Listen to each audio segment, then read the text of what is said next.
मेरे प्यारे सभी विद्यार्थियों को सुप्रभातम। अपने फर्स्ट यूनिट पढ़ चुके हैं। आज नई यूनिट नंबर सेकंड स्टार्ट कर रहे हैं, जो कि है धारा विद्युत की। और इसमें जो चैप्टर नंबर 5 है वो अपना स्टार्ट हो रहा है विद्युत धारा। ठीक है, तो विद्युत धारा के बारे में अपने पहले भी पढ़ चुके हैं, छोटी क्लासों में भी, 10th क्लास में, 9th क्लास में आपने पढ़ा होगा। सिंपल विद्युत धारा क्या है? तो बड़ी सिंपल परिभाषा होती है कि किसी चालक में आवेशों के प्रवाह की दर को विद्युत धारा कहते हैं। दर मीन्स पर यूनिट टाइम में कितने आवेश प्रवाहित हो रहे हैं, उसी को अपन क्या कहेंगे? विद्युत धारा। जैसे कि अपने पास में मान लो कि एक चालक है, इस चालक का ये अनुप्रस्थ काट क्षेत्रफल है। तो इस अनुप्रस्थ काट क्षेत्रफल में से प्रति एकांक समय में कितने इलेक्ट्रॉन, कितने आवेश प्रवाहित हो रहे हैं, उन आवेशों की मात्रा को क्या कहते हैं? विद्युत धारा।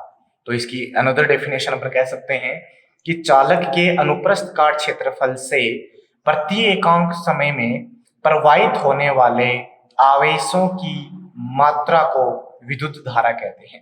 इसे अपने आई से दर्शाते हैं। तो यदि स्मॉल टी समय में Q आवेश प्रवाहित हो तो I बराबर होता है Q अपॉन टी। ये अपने पास होता है विद्युत धारा का फॉर्मूला। ठीक है, यहां से अपन इसका मात्रक लिख सकते हैं।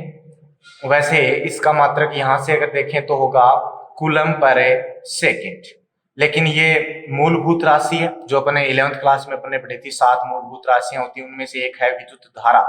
तो वहां पे अपन जो इसका मात्रक पढ़ते हैं वो अपन पढ़ते हैं एम्पियर, जिसे कैपिटल ए से दर्शाते हैं। तो विद्युत धारा का मात्रक क्या होता है? एम्पियर होता है। ठीक है, अब यदि इस चालक में कोई पॉइंट अपन लें, कोई पॉइंट पी लें, तो उस पी पॉइंट में कोई समय अंतराल डेल टी लें, और उस समय अंतराल डेल टी में यदि डेल क्यू आवेश प्रवाहित हो तो औसत धारा क्या होगी? तो आई एवरेज जो होगा उस स्थिति में होगा del Q upon del T. ठीक है, किसी बिंदु पी, या फिर कह सकते हो इस बिंदु पी पर अगर डेल टी समय में डेल क्यू आवेश प्रवाहित हो तो औसत धारा ये होती है। ठीक है, और तात्क्षणिक धारा, तात्क्षणिक धारा होता है किसी समय टी पर, कोई एक ही समय आपने टी लिया है, उस समय टी पर तात्क्षणिक धारा क्या होगी? तो तात्क्षणिक धारा में जो समय होता है वो अल्प। ठीक है, तो उस स्थिति में I इज इक्वल्स टू बनेगा, लिमिट पुट करते हैं del T tends to 0, mean समय जो अंतराल हो बहुत कम है किसी स्मॉल समय पर, तो वो बन जाता है del Q upon del T, या फिर अपन इसको ऐसे लिख सकते हैं D Q upon D T. ठीक है, तो ये सारे फॉर्मूलाज हैं धारा के। इन सभी से मात्रक जो अपने को मिलता है वो मिलता है एम्पियर। ठीक है, अब बात करें धारा की दिशा की। तो धारा की दिशा कैसे होती है? धारा की दिशा है कि यदि आपके पास आवेश है, आवेश में दो प्रकार के आवेश होते हैं, एक होता है पॉजिटिव आवेश और एक होता है नेगेटिव आवेश। तो धनावेश जो होते हैं आपके, उसकी तो दिशा में, और ऋणावेशों के विपरीत दिशा में। तो ऋणावेश यहाँ पे इलेक्ट्रॉन लेके चल रहे हैं, तो अपन क्या कहेंगे कि जो विद्युत धारा है किसी परिपथ में, उस परिपथ में विद्युत धारा की जो दिशा है वो इलेक्ट्रॉनों के प्रवाह के विपरीत होती है। दिशा होती है धारा की, लेकिन फिर भी धारा, विद्युत धारा एक अदिश राशि होती है। इस बात को अपन ध्यान रखेंगे कि धारा की दिशा है लेकिन फिर भी यह एक अदिश राशि होती है। क्यों होती है? क्योंकि जब अपने 11th क्लास में सदिश योग नियम पढ़े थे, त्रिभुज का सदिश योग नियम, ऐसे कुछ परिणामी, तो उसके आधार पर वो जो सदिश योग नियम, अगर कोई सदिश राशि होती है तो उसकी परिमाण चाहिए, उसकी दिशा चाहिए, लेकिन ये होने के साथ साथ वो जो त्रिभुजों का सदिश योग नियम जो है उसका पालन भी करने चाहिए। और ये जो विद्युत धारा है ये उस सदिश योग नियम का पालन नहीं करती, और सदिश योग नियम का पालन नहीं करती तो ये कैसी राशि होती है? अदिश राशि होती है। ठीक है, या फिर अपन ये भी कह सकते हैं कि आवेश भी अदिश राशि, समय भी अदिश राशि, तो ये भी क्या होगी? अदिश राशि होगी। तो इसको अपन ऐसे डिफाइन करेंगे, अदिश राशि होती है क्योंकि ये सदिश योग के नियम का पालन नहीं करती। क्लियर है? अब अपन 1 एम्पियर की परिभाषा पढ़ते हैं। तो इसके लिए मान लिया कि यदि इसी फॉर्मूले पे चले, यदि t is equals to 1 second, ठीक है, और q is equals to 1 coulomb, तो यहां पे मैं दोनों 1 1 पुट करूंगा तो I इज इक्वल्स टू क्या मिलेगा, I इज इक्वल्स टू 1 और यूनिट क्या हो जाएगी, एम्पियर। तो I एम्पियर 1 मिला कब, जब ये दो कंडीशन अप्लाई की हैं और दोनों कंडीशनों से परिभाषा बन गई 1 एम्पियर की, कि किसी चालक के अनुप्रस्थ काट क्षेत्रफल से यदि 1 सेकंड में 1 कूलम आवेश प्रवाहित हो तो चालक में प्रवाहित धारा 1 एम्पियर की तुल्य होगी। इट मींस अपन कह सकते हैं कि 1 एम्पियर उस धारा को अपन कहेंगे, ठीक है। तो ये आपके पास में 1 एम्पियर की डेफिनेशन होगी। अब अपन बात करें कि जो धारा है वो किस कारणों से प्रवाहित होती है, तो अपने पास अपन ने पढ़े हैं चालक, जो ठोस चालक होते हैं, उन ठोस चालकों में जो धारा है वो मुक्त इलेक्ट्रॉनों के कारण प्रवाहित होती है। मुक्त इलेक्ट्रॉन पाए जाते हैं कि जो कि नाभिक से दूर कक्षक जो होते हैं उनमें उपस्थित होते हैं, जो कि उस पदार्थ में मुक्त रूप से विचरण कर सकते हैं, उनको कहते हैं मुक्त इलेक्ट्रॉन। तो चालकों में मुक्त इलेक्ट्रॉनों के कारण प्रवाहित होती है। अर्धचालक, जिसकी अपन चर्चा आगे वाले चैप्टर में करेंगे, अर्धचालक क्या होता है कि जो कि सामान्यतः अपने पास कम ताप पर तो क्या होता है, चालकों की तरह व्यवहार करेगा, और जब अपन ताप बढ़ाते हैं तो वो चालकों की तरह व्यवहार करते हैं। तो इनमें जो धारा है वो किनके कारण प्रवाहित होती है, इलेक्ट्रॉनों तथा होल्स के कारण। होल क्या होते हैं, इसकी चर्चा भी अपन आगे करेंगे, थोड़ा सा बता देता हूं। होल्स अपने पास क्या होता है, होल्स होता है इलेक्ट्रॉन की अनुपस्थिति। जहां पे इलेक्ट्रॉन नहीं है वहां क्या है, होल है, और कह सकता हूं होल पॉजिटिव को व्यक्त करेगा, ठीक है। दूसरा है विद्युत अपघटे। जो विद्युत अपघटे पदार्थ होते हैं या विसर्जन नलिका जो होती है, इनमें जो है वो धन व ऋण आयनों के कारण, किनके कारण है, धन व ऋण आयनों के कारण धारा प्रवाहित होती है, ठीक है। ये तो होगी धारा। नेक्स्ट अपन चलते हैं, ये जो छोटे क्वेश्चनों में पूछे जाते हैं ये दोनों टॉपिक्स, जैसे नेक्स्ट है धारा घनत्व, ठीक है। धारा घनत्व क्या होगा, फिर से बात आई घनत्व की, तो घनत्व वैसा ही है, सिंपल घनत्व जैसे होता है उसी प्रकार से धारा का घनत्व है। तो यहाँ पे डेफिनेशन बनती है कि चालक के, ये जो चालक आपने लिया है, इसकी प्रति एकांक अनुप्रस्थ काट क्षेत्रफल में से प्रवाहित धारा को, प्रति एकांक अनुप्रस्थ काट क्षेत्रफल में से प्रवाहित धारा को धारा घनत्व कहते हैं, ठीक है। धारा घनत्व को अपन J से लिखते हैं। तो यदि आपके पास अनुप्रस्थ काट क्षेत्रफल A है, उसमें से प्रवाहित होने वाली धारा I है, तो J इज इक्वल्स टू क्या बनेगा, I अपॉन A बनेगा।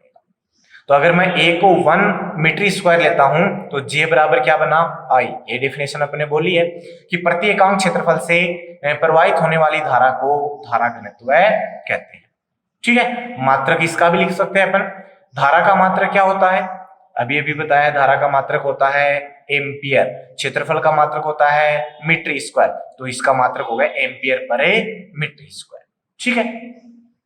अब बात करें इसकी, तो ये एक सदिश राशि होती है। कैसी राशि होती है, सदिश राशि। और सदिश राशि होगी तो इसकी दिशा जो कि विद्युत धारा की दिशा में, जिस दिशा में धारा प्रवाहित होती है उसी दिशा में क्या होगा, धारा घनत्व होगा, ठीक है। अब मैंने मान लिया कि मेरे पास में एक ये है चालक, इसमें विद्युत धारा की दिशा ये है, ठीक है। इसके अभिलंबवत एक क्षेत्रफल स्थित है, क्षेत्रफल टोटल S है, और इसका जो क्षेत्रफल कोई अल्पांश ले लिया मैंने डेल S। तो यदि अभिलंबवत क्षेत्रफल से के अल्पांश क्षेत्रफल डेल S से यदि डेल I धारा प्रवाहित हो रही है तो J का जो औसत मान है वो हो जाएगा I एवरेज बराबर del I upon del S, ठीक है। यहाँ पे अपन ने S मान लिया, यहां भी आप S मान सकते हो, ठीक है। एरिया ये सरफेस, ठीक है। ताक्षणिक की बात करें तो यदि किसी क्षण t पर बात करें तो उस t पर इसका जो क्षेत्रफल है वो भी अत्यल्प होगा, तो धारा घनत्व किसी क्षण पर क्या हो जाएगी, वही लिमिट, और del S tends to 0 del I upon del S, या इसको आप लिख सकते हैं DI अपॉन DS। ये तो कब है, जब वो क्षेत्रफल इसके लंबवत स्थित है धारा की दिशा के। लेकिन कई सिचुएशन में ऐसे हो कि ये आपके पास में हो जाए धारा की दिशा, ठीक है, और ये इसके लंबवत नहीं हो, किसी कोण थीटा पर हो, मीन्स अभिलंब की जो दिशा है, क्षेत्रफल के अभिलंब की दिशा, वो इसकी ये जो आपका जे वेक्टर है या आई वेक्टर है, सॉरी आई है, आई की दिशा होगी, ठीक है। तो इसके दिशा के कैसे हो, थीटा कोण पर हो। तो ये जो इसकी दिशा से कोण बन रहा है, इस क्षेत्रफल को नाम दिया मैंने डेल एस, और इसका जो क्षेत्रफल की दिशा है डेल एस की डायरेक्शन, वो इसके साथ यदि थीटा कोण पर हो, तो उस स्थिति में इसके अनुदिश वाला जो घटक है वो क्या आएगा, वो आएगा डेल एस कोस थीटा। तो उस स्थिति में जो धारा घनत्व होगा जे, वो धारा घनत्व होगा del I upon del S cos theta, क्योंकि जो उसके अनुदिश घटक होता है धारा की दिशा के, वही अपन लेते हैं। तो यहां से धारा अपन निकाल सकते हैं, वो होगी J into del S cos theta. देखो थीटा जो है वो जे और डेल एस के बीच का कोण है क्या, क्योंकि जे की दिशा तो वही होती है जो धारा की दिशा, तो जे की दिशा और डेल एस की दिशा के बीच बना कोण थीटा है। तो इस थीटा को हटा के अपन इसको लिख सकते हैं J vector dot del S vector. जब कोस हटाते हैं तो डॉट आता है, डॉट प्रोडक्ट, और ये आपके पास में बन गया, ठीक है। इसमें यदि कोई क्षेत्रफल जो अपन ले रहे हैं वो परिमित क्षेत्रफल हो, कैसा क्षेत्रफल हो, परिमित क्षेत्रफल हो, तो उस स्थिति में जो यहां है तो परिमित है, तो अपन इसका इंटीग्रेशन करेंगे, तो धारा आई बराबर क्या बनती है, integration J vector dot del S vector, ठीक है। ये आपके पास में परिमित क्षेत्रफल होने की दिशा में है। तो ये था विद्युत धारा और धारा घनत्व, ठीक है। नेक्स्ट अपने पास अपन चलते हैं, नेक्स्ट टॉपिक है कि धात्विक चालकों में विद्युत आवेश का प्रवाह है। नेक्स्ट अपना टॉपिक आएगा धात्विक चालकों में, मीन्स धात्विक जो चालक हैं उनमें आवेशों का प्रवाह कैसे होता है, ठीक है। इसी में ये आगे अपन टॉपिक्स पढ़ेंगे, विद्युत आवेशों का प्रवाह है। देखो अपन पहले पढ़ चुके हैं कि कोई पदार्थ है, उस पदार्थ में जो परमाणु पाए जाते हैं, उस परमाणु में मुक्त इलेक्ट्रॉन पाए जाते हैं, ठीक है, बाह्यतम कक्षकों में, और वो इलेक्ट्रॉन एक अनियमित गति करते हैं, यादृच्छिक गति करते हैं, मीन्स उनकी कोई नियमित गति नहीं है, वो किसी भी दिशा में मूव कर सकते हैं। तो अपन कह सकते हैं उनकी जो गति है वो टेढ़ी मेढ़ी गति होती है, जिसको अपन कहते हैं जिग जैग मोशन।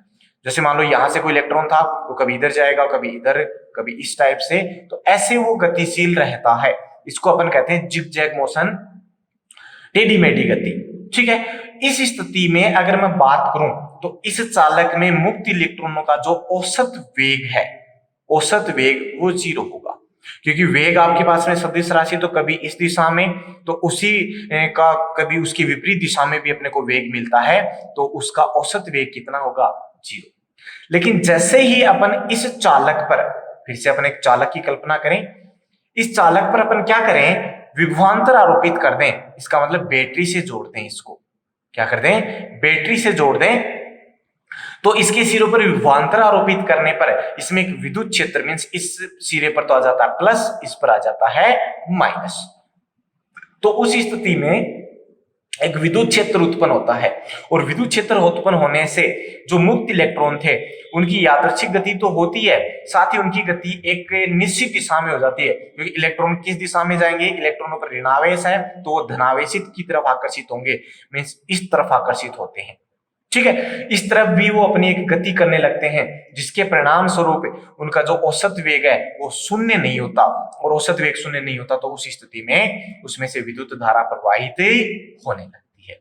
तो धात्विक चालकों में विद्युत धारा इस प्रकार से, जैसे अपन कहते हैं कि अपने पास कोई लोहे की रोड है, उसमें जब पड़ी है वो सिंपल, तब भी उसमें मुक्त आवेश तो है ही, फिर भी उसमें धारा प्रवाहित नहीं हो रही, क्यों, क्योंकि इस कारण से। लेकिन जैसे ही अपन उसको बैटरी से कनेक्ट कर देते हैं, लाइट से कनेक्ट कर देते हैं, उसके सिरों पर चालक तार जोड़कर इलेक्ट्रिसिटी उसमें विभवांतर आरोपित करते हैं, तो उसमें धारा प्रवाहित क्यों होती है, तब उसमें करंट क्यों आता है, वो तभी आता है क्योंकि उनमें जो औसत वेग है उसका कुछ न कुछ मान अपने को मिलता है विद्युत क्षेत्र आरोपित होने से, जिससे कि उसमें धारा प्रवाहित होती है, ठीक है। इसी में आगे नेक्स्ट है अपवाह वेग। काफी 1 नंबर के क्वेश्चन के लिए इंपॉर्टेंट डेफिनेशन आती है इसकी, अपवाह वेग क्या होता है। तो इसी क्रम में आगे बढ़ रहे हैं अपन कि अनियमित वेग है, विभवांतर आरोपित करने से विद्युत क्षेत्र उत्पन्न हुआ। विद्युत क्षेत्र उत्पन्न होने से यहाँ पर जो इलेक्ट्रॉन है वो इलेक्ट्रॉन एक नियत दिशा में चलते हैं। क्यों? क्योंकि विद्युत क्षेत्र में जब कोई आवेश रखा होता है, फर्स्ट चैप्टर में पढ़ा था अपन ने कि विद्युत क्षेत्र में जब कोई आवेश रखा होता है तो उस पर एक विद्युत बल लगता है। यहाँ पर इलेक्ट्रॉन है तो विद्युत क्षेत्र की विपरीत दिशा में एक बल लगता है, और जहां पे बल लगा वहां पे उनमें क्या उत्पन्न हुआ? त्वरण उत्पन्न हुआ। क्या उत्पन्न हुआ? त्वरण उत्पन्न हुआ। तो बल कितना लगा? बल F vector is equal to लगा माइनस का ई वेक्टर, माइनस साइन क्योंकि विद्युत क्षेत्र की विपरीत दिशा में लगता है इलेक्ट्रॉनों पर, तो माइनस ई, क्योंकि F बराबर क्या होता है? क्यू ई होता है। क्यू आवेश, कौन सा आवेश है यहाँ पे? इलेक्ट्रॉन, विद्युत क्षेत्र जिसमें रखा हुआ, ठीक है। ये बल लगा जिससे उसमें त्वरण उत्पन्न हुआ। तो त्वरण उत्पन्न होने से वो एक निश्चित दिशा में अनियमित गति तो करते ही करते हैं, उसके साथ एक निश्चित दिशा में भी गति करते हैं। तो इस स्थिति में जो अपने को वेग प्राप्त होगा उसका औसत मान ही क्या कहलाता है? अपवाह वेग कहलाता है। तो डेफिनेशन क्या बनी कि विद्युत क्षेत्र की उपस्थिति में, विद्युत क्षेत्र की उपस्थिति में चालक में मुक्त इलेक्ट्रॉन के वेग, चालक में मुक्त इलेक्ट्रॉन के वेग के औसत मान को क्या कहते हैं? अपवाह वेग कहते हैं, ड्रिफ्ट वेलोसिटी कहते हैं। तो इसे डिनोट करते हैं वीडी से, ठीक है। अब देखो ये यादृच्छिक गति हो रही थी, तो जैसे ये यहां से यहां गया तो यहां मुड़ा क्यों? क्योंकि यहां पर कोई दूसरा आवेश इसको मिला, उससे इसने टक्कर की, यहां फिर इसने फिर टक्कर की, अपना पथ परिवर्तित कर लिया। तो देखो ये ऐसे टक्कर करता चल रहा है। तो दो क्रमागत टक्कर के बीच की जो दूरी होती है वो हमेशा एक सरल रेखा होती है। इसमें आप देख सकते हैं हमेशा सरल रेखा होगी। तो चालक में दो टक्करों के मध्य की जो सरल रेखीय दूरी है उसको अपन कहते हैं मुक्त पथ। क्या कहते हैं? मुक्त पथ कहते हैं, जिसे लैम्डा से डिनोट करते हैं। और इन मुक्त पथों का जो माध्य है उसको कहते हैं माध्य मुक्त पथ। क्या कहते हैं? माध्य मुक्त पथ। तो माध्य मुक्त पथ को अपन लैम्डा बार से लिखेंगे। और माध्य मुक्त पथ कितनी दूरी तय की उसने, उस इलेक्ट्रॉन ने, उसने जब बाह्य विद्युत क्षेत्र नहीं लगा रखा, उस स्थिति में माध्य मुक्त पथ का मान हमेशा 0 होता है, क्योंकि एक बार वो इधर गया फिर उतनी दूरी उसने इधर भी तय कर ली, तो जो माध्य मुक्त पथ है उसका मान हमेशा क्या आता है? 0। तो मैं कहूंगा एक बार फिर से डेफिनेशन कि दो क्रमागत टक्करों के मध्य मुक्त इलेक्ट्रॉन द्वारा तय की गई औसत दूरी को क्या कहते हैं? माध्य मुक्त पथ, जिसका मान है 0 होता है, ठीक है। अब एक डेफिनेशन हो रहा है कि जो माध्य मुक्त पथ है, ये वाला एक सरल रेखीय दूरी जो है, इसको तय करने में कितना समय लगा उसको कहते हैं विश्रांति काल। क्या कहते हैं? विश्रांति काल। तो यहां से ऐसे कह सकते हो आप कि दो क्रमागत टक्करों, कोई भी ले सकते हो, कोई भी दो क्रमागत टक्करों के मध्य लगे समय को विश्रांति काल कहते हैं। और विश्रांति काल को, विश्रांति जो काल है, रिलैक्सेशन टाइम, उसे अपने टो से लिखते हैं, विश्रांति काल कहते हैं। और उन विश्रांति कालों का जो औसत है उसको कहते हैं मध्य विश्रांति काल, टो बार, ठीक है। ये हो गया अपवाह वेग। अब अपवाह वेग का अपन फॉर्मूला डिनोट करें तो उसके लिए अपन मान के चलते हैं कि अपने पास कोई चालक, उसमें n मुक्त इलेक्ट्रॉन है और वो अनियमित वेग, यादृच्छिक वेग उनका है u1, u2, u3 और n वेग का है un, ठीक है। वेक्टर क्वांटिटी है तो वेक्टर लगा दिया। और विश्रांति काल मतलब प्रत्येक दो टक्करों के बीच का जो समय है वो मान लिया, पहले के लिए टो 1 है, दूसरे के लिए टो 2 है, tau 3 and so on, tau n मान लिया।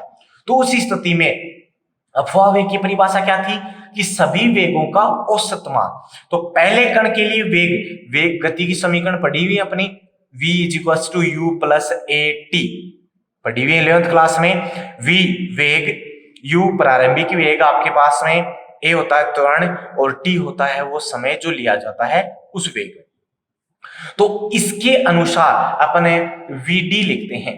तो पहले का वेग लिख रहा हूं मैं, तो पहले का होगा u1 + a वेक्टर टो 1, ठीक है, प्लस दूसरे का होगा u2 a वेक्टर टो 2, और इसी प्रकार से nवे इलेक्ट्रॉन के लिए un + a टो n, और इनका माध्य विश्रांति काल होता है। तो माध्य के लिए अपन जितनी संख्याएं हैं इलेक्ट्रॉनों की उसका भाग देते हैं। कितनी संख्याएं?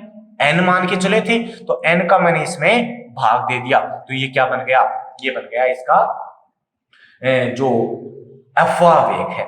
ठीक है, अब इसमें अलग अलग कर लें अपन, जैसे जो u वाली टर्म्स थी उनको एक साथ कर लें, और देखो इसमें a वेक्टर कॉमन आ रहा है, इसको एक साथ कर लें, तो vd ये वेक्टर क्वांटिटी है, vd vector is equals to ये बनेगा u1 vector plus u2 vector plus and so on un vector और अपॉन में n। एक तो इसके साथ आ गया, प्लस में बाकी जो दूसरी टर्म है उनमें से क्या कॉमन आ गया, a वेक्टर, और अंदर बचा tau one plus tau two plus and so on tau n और अपॉन में n। ये बच गया। देखो ये क्या है, ये प्रत्येक के जो वेग है, जो अनियमित वेग था पहले त्वरण उत्पन्न होने से, प्रारंभिक वेग आप कह सकते हो, उसका औसत मान है, और अनियमित वेग का औसत मान अभी थोड़ी देर पहले कहा था, अनियमित वेग का औसत मान जो है वो शून्य होता है। अनियमित वेग का औसत मान जो क्या होता है, शून्य। ये रहा अनियमित वेग का औसत मान शून्य, तो अपन कह सकते हैं u1 plus u2 plus un और अपॉन में n, जो कि व्यक्त करता है u एवरेज को, और इसका मान होता है शून्य। ये देखो सभी विश्रांति कालों का औसत है क्या, तो इसको मैं कह सकता हूं माध्य विश्रांति काल, तो टो बराबर है tau one plus tau two plus and so on tau n upon में n। इसको मैं क्या कह सकता हूं, टो बार। ये मान दोनों रखें तो क्या बनता है, vd वेक्टर बराबर बनता है, ये तो हो गया 0, उधर बनेगा a वेक्टर और टो बार। a वेक्टर क्या है, त्वरण, तो त्वरण क्या होता है, न्यूटन का द्वितीय नियम पढ़ा हुआ है, F बराबर ma पढ़ा हुआ है, तो यहां से a बराबर आएगा F अपॉन m।